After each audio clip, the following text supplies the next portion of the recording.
Alright, hello everyone. Sorry for the late start. I wanted to try and get everything figured out so that the volume of things wasn't too crazy. If it is crazy, then please let me know, and I will get into things. So we should be able to hear everything on the stream, it looks like it.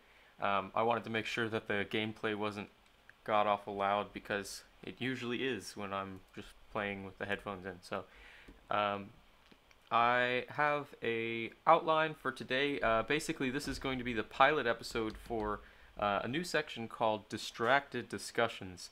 The idea is that I just wanted to be able to, I wanted to continue the trend of explaining various topics on the channel, but I thought that it would be interesting if I had to try and explain things while playing a game where I might be put into a stressful situation or something like that. So that's the premise of this. Today's topic is artificial intelligence, which is something that may be a little bit reoccurring information if you are a normal viewer of my channel, but I wanted to talk about something that I was fairly comfortable talking about, and for this first episode. So once again, this is kind of just a pilot episode. If you have any suggestions, if you have any criticism, please feel free to leave those in the comments or the chat, or to message me in any way possible. And I guess we're going to get right into it. So I'm going to start us up here, and we're going to start off our artificial intelligence chat talking about different types of AI. So it's something that when we have discussions about AI, a lot of people get confused about what is an AI and how broad the topic is. So I just wanted to list a couple things. The first, I would say, some of the simpler versions of AI would be like chatbots. And I'm trying to see if that's... I'm going to go right off and say this is going to be a really choppy stream. I'm on a laptop, and that's what tends to happen. So, but yeah, so one of the simpler versions of AI is a chatbot, and that is something where pretty much everything is programmed into the system based off of what the creator wants the AI to do. So when we have chatbots, like it's not really like we have any learning, but the intelligence is still there because it's provided by the programmer. So that is what I would say would be a simpler version of an AI. When it comes to slightly more complex versions of AIs, that was where I would get into what I would call helpers. So these are somewhat like chatbots, but they're more sophisticated. In fact, a lot more sophisticated, and a lot of that sophistication, them having a significant amount of more data. So this is when we get into the things like Siri, Google Home, Amazon Echo, and whatever the heck Mark Zuckerberg is making for his house. But that is a little complex, and that's what I would call collective helpers, because it's a large system of tools can assist the user. In terms of upon its own accord, that's something where these collective help don't necessarily thrive in, and that's due to that's because they aren't originally made to try and solve tasks on their own. They are usually an interface for a user to deal with some sort of technology. So that's why the AIs and the series of the world are available. They are just helping the user use all of the applications available on a given device. When it comes to something that's a little bit more stated, and I guess it's a little bit more rudimentary in another sense, that's when we would get into the realm of machine learning. And so machine learning is where I tend to keep my focus. I really like the idea of machines going off and figuring out how to do specific tasks. So machine is broken up into a couple different, actually a bunch of different methods, but call the three that I mainly focus on are well, actually, I mainly do specifically on this channel. Those two are gradient descent neural networks and evolutionary genetic systems. So we're going to simplest of those, and that would be the evolutionary system. The evolutionary system is something where you actually are able to make a computer program perform a task simply by natural selection. So this is something where you set up a population and you are actually able to test that population on a given task and see how it performs against the rest of the population. And so the evolutionary system, what you do is you set up the and it's important to set up some sort of fitness test for these evolutionary systems. And so when you a fitness test can be anything. It can be maybe if you were trying to see how well the system fits a set of data, then you would do some sort of regression to see where the system fits within that data set, or where the data created by the system fits within that data set.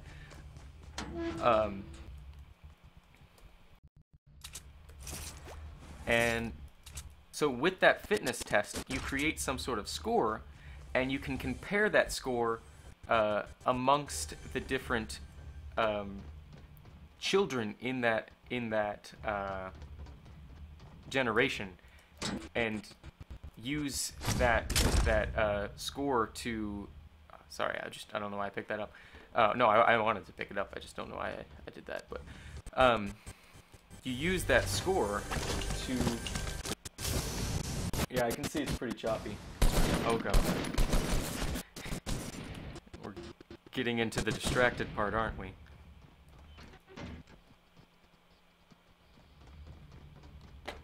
So yeah, you use the fitness score to determine where a given child program sits in the rest of the population.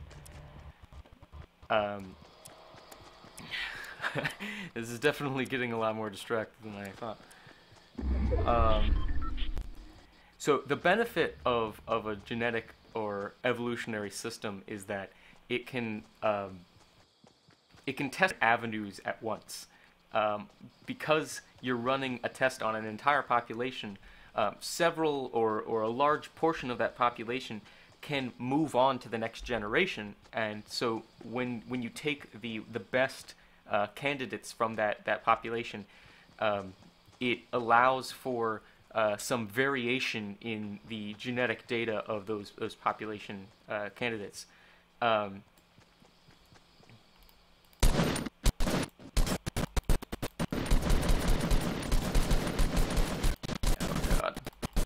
So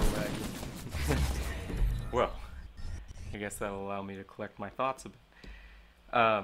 So what I'm talking about is evolutionary systems, genetic systems, and so this is what I would consider the simpler of the two types of AI. And the reason it's simpler is because it doesn't take a lot of math. It's just a comparison of greater than or less than. So when you look at the fitness score, if it has a better score, assuming that a better score is higher, if it's greater than, then it has a higher chance of staying on to the next generation, and in some cases it has a greater chance of propagating its genetic data onto the next generation. The second version, or the second type of machine learning AI that I like to focus on is the neural network. So with a neural network, like I said, there is a little bit more math involved in how it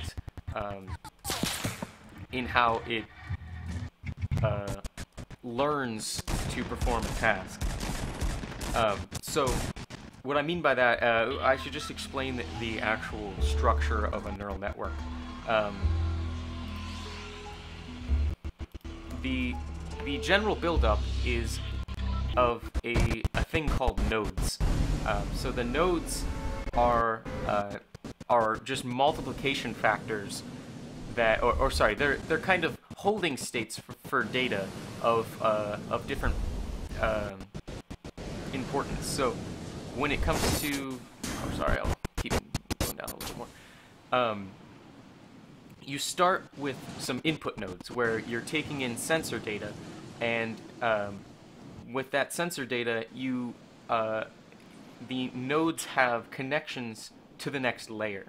So if you imagine a vertical set of nodes, somewhat like a vector of nodes, and then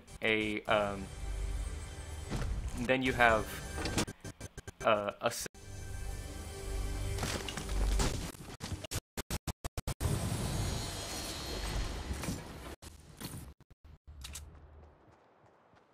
on the far side. What you'll get is a fairly simple neural network. Now, this isn't the simplest neural network. The simplest neural network would be one node and two nodes and one connection between the two. But what this accomplishes is it creates somewhat like a brain structure for processing data. There's the sensory input. There's some function that is performed on the sensory input, and the sensory input is then created into some sort of output, which is the action or the answer that the AI is coming up with.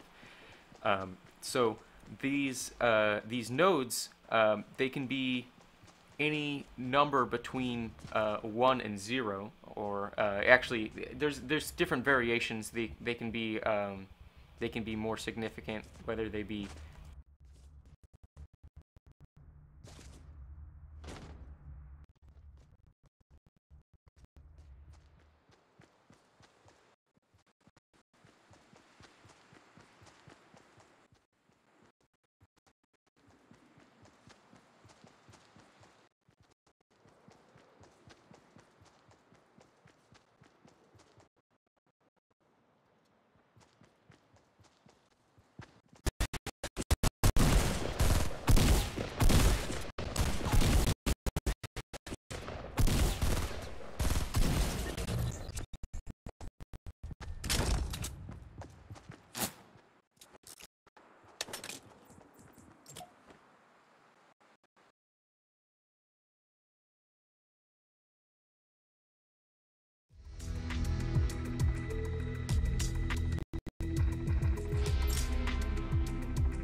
Oh no.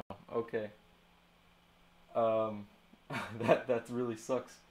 I forgot that control was the hotkey for turning my mic off on OBS. Dear God. Um,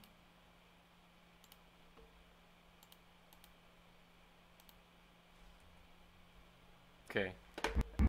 I really hope that I didn't lose too much of the mic on that, but maybe I'll be able to do a overview by the end of this game. So, what I've been talking about at the final part of this is AGI. So, AGI is artificial general intelligence, and the idea behind artificial general is that it's some sort of algorithm that can optimize for one task, but can learn how to perform any, whether this be perhaps analyzing data, talking, kinematic movements, whether it be like walking or moving wheel, something like that. Something that can look at a system and perhaps become some sort of a sentient being based off of its ability. So AGI, I guess, is what you would consider the human intelligence. It's not artificial, so this would just be general intelligence. With human intelligence, we are able to take a given task and able to find new avenues for solving a given task based off of either past experience or new learning experience from testing different ideas. Now, this is important when it comes to well, there we go. Hit a tree and die, I guess. So, this is important for human beings because we aren't born with a data set. We have some initial instincts, but it is important that we learn from our environment and learn from what our peers teach us. So, with an AGI, it opens the realm of possibility to some sort of system that would be able to at least gain the intelligence of a human being. Now, this isn't something that is the best case scenario because there's a lot of things that need to be set before we attempt to successfully produce an AGI. And so the reason for this is we have to make sure that artificial general intelligence is has thinking and logic in line with what we want as a this is something that people have talked about, how AI could take over the world, whether you have like Terminator or something like that. AGI is part, and that is why there's an entire realm of study to AI safety and AI that are not going to harm the human race in any way. There's the rules of robotics, but it's a little bit more complex than that, and so this is something that's captured a little bit with the problems brought up with perhaps automatic driving cars. When we have a program, you have to wonder whether you would trust the program to ethical analysis. Because ethical analysis is such a subjective topic. When you have a program, you want to, you can't necessarily program exactly in what that ethical analysis is. And the problem with AI specifically is when you get to learn, it does that task. So if that task is exactly what you want, then you're in for a shock because they're about to do exactly what you want, what you told it to do. That's the thing about computers. People blame their calculators all the time, but the computer always does exactly what you tell it to, even if there's some sort of glitch. It's doing what it was told to in its so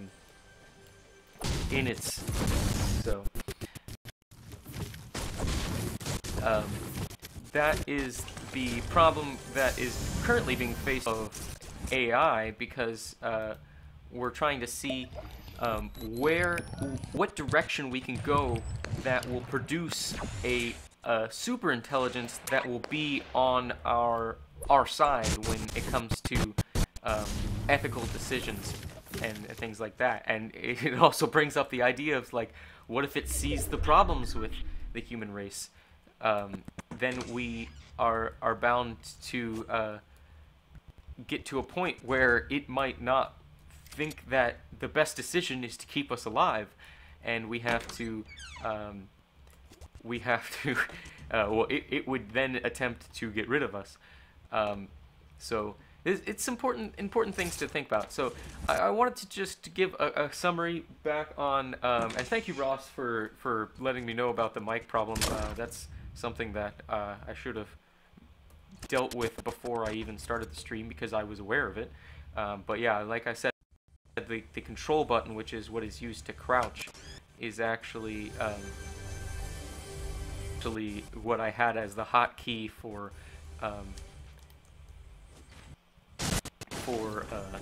turning my mic off when I was doing the previous AI videos with my materials project. So with evolutionary systems, they're rather slow. They don't necessarily produce. They're great when you have simple things that you want to decide between. Like if you have specific traits, like should this be blue or should this be red or something like that, or if you have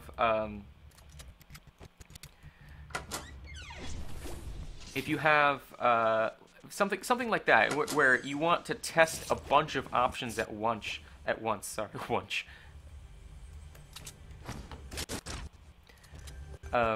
Then that's where we see the evolutionary systems thriving, because they can try a whole bunch of different avenues and still produce something that is noteworthy in terms of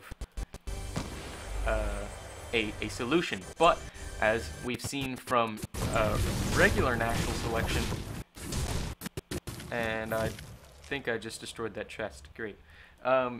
As we've seen from regular natural selection, it's quite slow. We can speed this up a lot on computers just because we can simplify the problem away from surviving Earth. But when we look at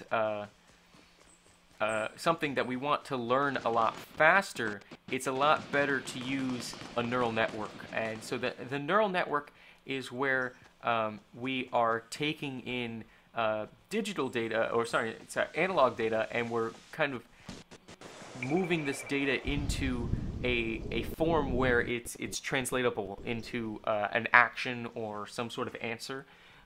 So if we look at perhaps a convolutional neural network, neural networks take data in and they filter it through. They filter it through a bunch of different layers in order to produce very, very complex results. With these complex results, you can do things like facial recognition, or like I said earlier, you can have the programs where you produce cat pictures from line drawings of cats that are fairly sophisticated, but in another sense very creepy, crossing over the threshold of uncanny valley. So the neural networks are a lot faster because they are able to do this with the slope of a function. It can look at what direction is the fastest and simply take a step in that direction. So neural networks can't really work for all systems because they are specific to numeric cases that can have fractional answers. A lot of times we can kind of translate them into digital answers if it's a situation where we're looking at the probability that something is the correct answer. We can say that maybe if it's above 50%, then we just go with it as if it were 100%. And if it's below 50%, we say it's 0. But it gets a little gray when it comes to translating these this data into a workable answer. As I mentioned, the neural network structure is along the lines of a vector that is numeric and has weights between vector levels. So we have, say, 3 levels. We can have a lot more than that. We can have much larger levels. But say there's a couple different nodes on the first level. It will have weights connecting it from one level to the other, and it will have those weights are what you can change in order to produce the wanted outcome from a given set of data that is inputted into the system. So you do this by looking at where the program needs to go from a given fitness score or some sort of linear regression from a set of data, and then take a step in that direction with the weights. What usually happens is with steepest descent is you take the number in question and you add a tiny amount to it, and you see if it went up. If the score goes up, then you take a step in that direction based off of the current slope of the graph. If the score went down, then you take a step in the opposite direction. And so that is the way that steepest descent works, and I have videos on my channel. I might put one up in the corner. One thing I want to mention, if you are watching this live or just as a video, please go to the top right-hand corner. I put 2 little polls on the icon in the eye icon. If you click on that, 2 quick questions. I just want to get an idea of what is the feedback from this stream. So I guess I'm gonna finish this game out, and we'll probably call it there. It's been about 30 minutes, I believe. Looks like it is right about on there. So yeah, I'm just gonna finish this out. I'm probably not going to stay in this bush the whole time, but I don't have a large weapon, so we're gonna go try and get one from this guy. And there you have it. 1, I'm complete trash. 2, I also am lagging up a storm because I'm streaming and a bunch of other things. So, like I said, this is a pilot episode. I'm sure it was choppy as all hell, and I am going to see what I can do about that, but as I am working with a laptop and now attempting to project to 2 different screens while streaming something to the internet and playing a game that's pretty intensive on the computer anyways, I wasn't expecting much. So I want to thank you guys for watching. Once again, please do go look at those polls up in the top right corner. It's going to take like 30 seconds of your time. And just any general feedback on how you enjoyed the stream. I'm going to try and see how I can improve this, because obviously I was a little lost for words in some cases. But it does look like we lost the game audio, but at least that waited until the end. I'm going to sign off here. So thank you for watching. Thank you, Ross, for being in the comments and letting me know that I have made a mistake. And I will see you next time. So keep an eye out on Facebook. I'm not sure what's going to be the next video, but I will let you know. Alright, goodbye.